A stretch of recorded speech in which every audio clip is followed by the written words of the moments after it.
As everything in Nigeria is increasing, even the money that these policemen collect increases too, that they no longer collect 15 naira but 100 naira. They will be arguing as if it's part of their job description. Like that's actually what irritates me.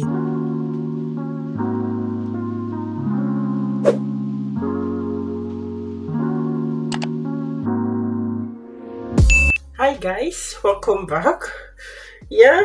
So this video, people do dress with me video, doing makeup and talking and filming video. Well, my own is I'm loosening my hair and then I am making a video.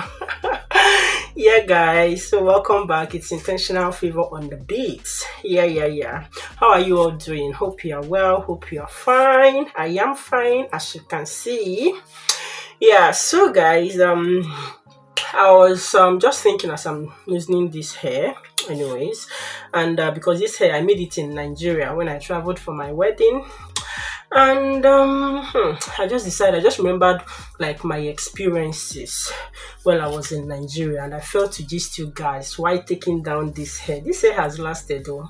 That's one of the things I love about UK. Funny enough, as old as this hair was when it's old already, you see still some Weibo people, wow, I like your hair, your braids are nice, I love your braids. I'm like, are you kidding me right now?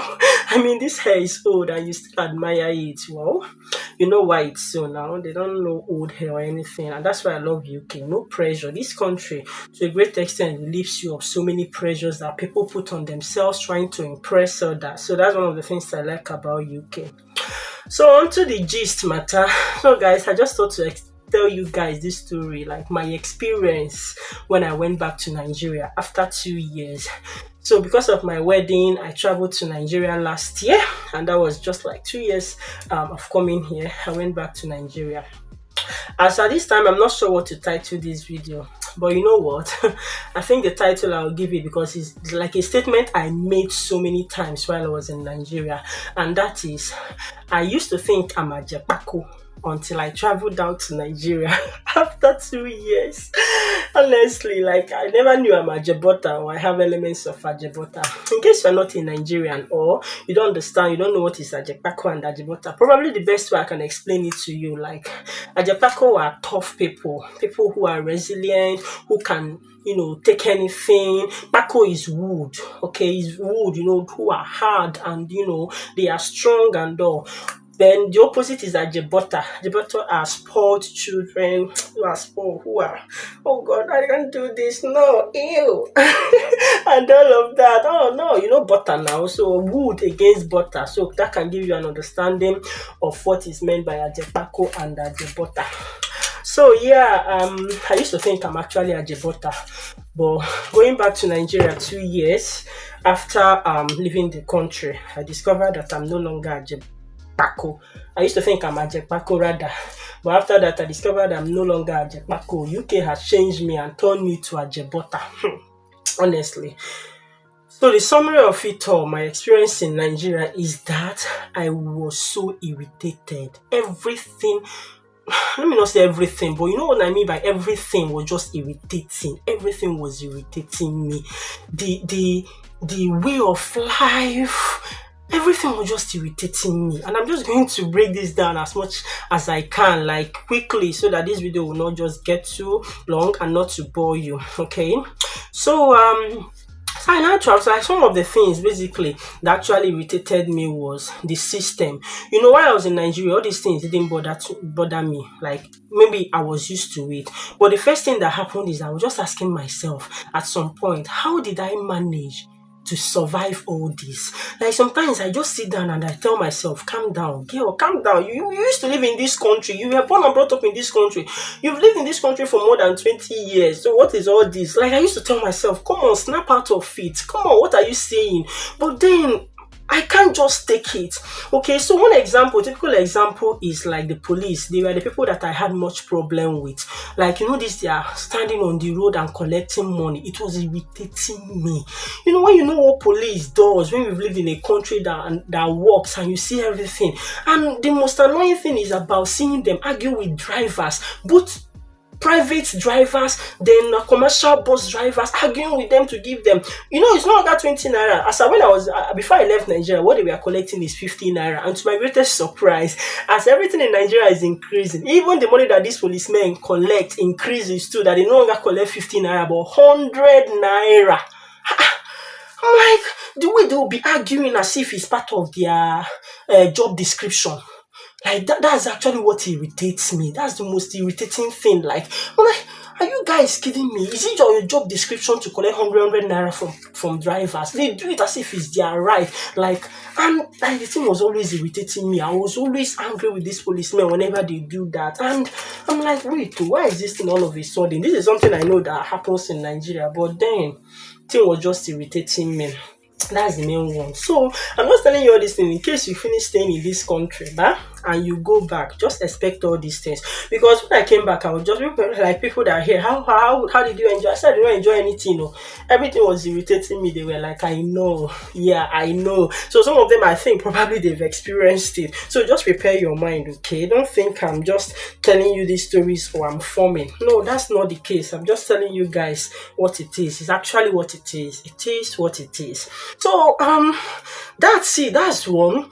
Then the second one was the weather. I don't want to talk about the weather. You should know the weather. I knew the weather. I wasn't surprised or anything. But then let me talk about the city of Port Harcourt. So my husband resides in Port Harcourt here.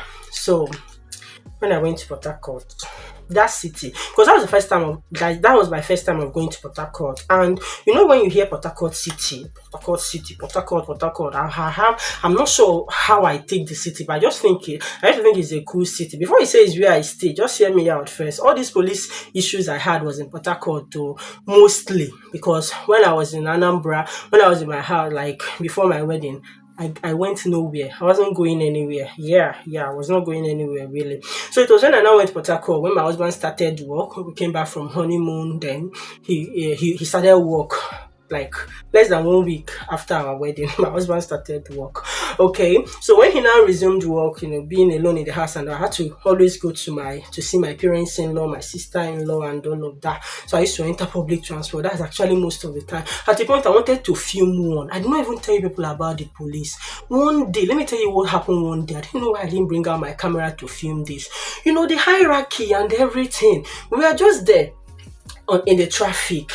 And then what these police people do, apart from this 100 naira they collect as if it's part of their job description, another thing they do is how there will be traffic, right? You just see them in uniform with their guns and everything. You will think they are coming to control traffic. That's not what they are coming to do. They are just coming to clear space for their own vehicle to go. And once their vehicle goes, that's the end of it. So you might be lucky, if you are lucky that your vehicle is ahead of their own. You are blessed, because they will make sure that you also escape the traffic, because they too must escape the traffic. So whatever be the case, if the traffic is opposite way, they will make sure that the opposite will be moving. And this very day, the bus I was in the opposite direction. So we stood there.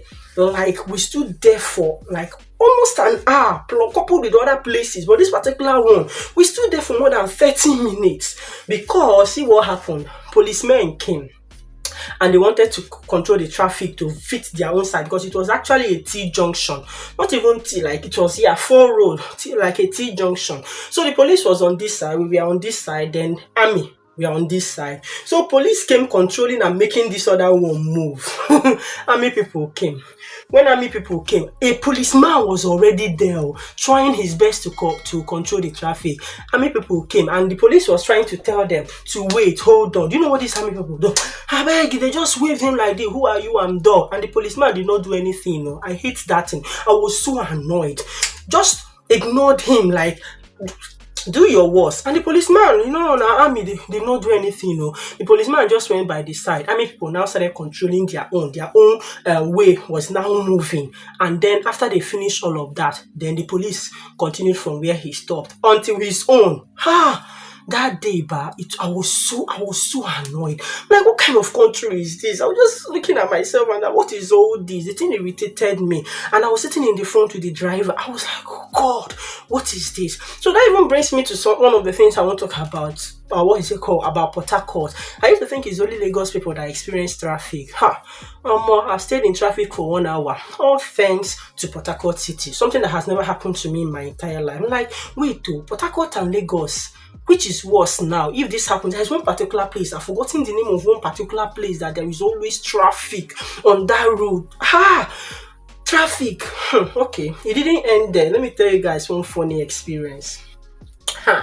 So it happened that one day, I think that was the first day actually of leaving the house to go and see my parents-in-law, because they stay in Port Harcourt too.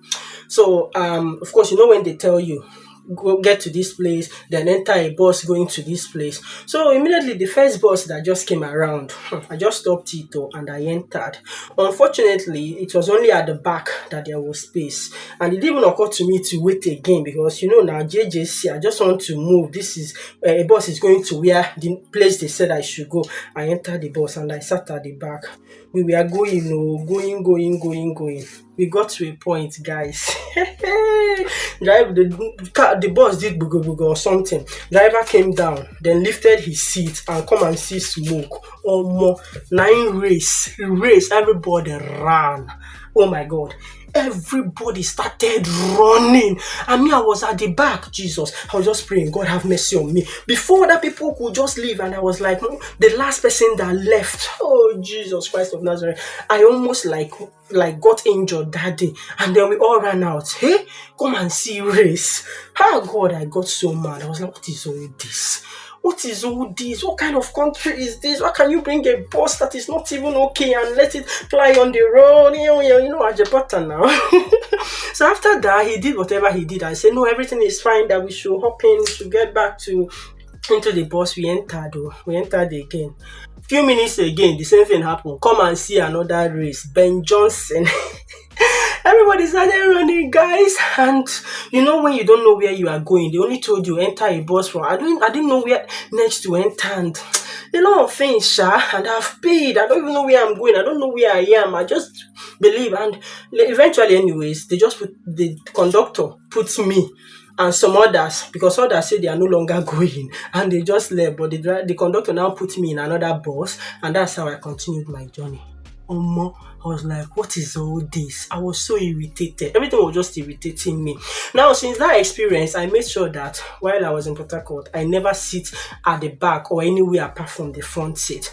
And this thing is so glaring that I think I don't really say it out. I don't tell anybody that I came in from the UK or anything. But sometimes just the way maybe the way I carry myself or something. I think sometimes the conductors and drivers, they know. Because one day I stood for a long time. I didn't see any bus that has space at the front. So I just sat behind or something. Conductor said I should go. I said, no, if it's not here, I'm not going there. Of course, my experience. And afterwards, the conductor now said, I now sat there. I didn't say anything, no. I just sat there, jejely, and we are going. Immediately, one of the people in front, came down. The driver from the front, I didn't talk to this man. I didn't even have it. Was the conductor I've been speaking with. The driver said, hey, auntie, come to the front. Oh my God. I was so happy. I thanked him. I said, hey, thank you, sir. Thank you very much. I hopped. I just ran out and entered the front seat. And that was how we continued that journey. And I was just so happy. So that's it. The traffic in Port Harcourt, the police, everything was just irritating me. And I now found out something about Port Harcourt. Like I said before, now I used to think Port Harcourt. I used to think very highly of Port Harcourt. Not anymore. The point I was saying to my husband, thank God I'm not staying here. Imagine, how can I be living here? And I'm talking about black suit syndrome.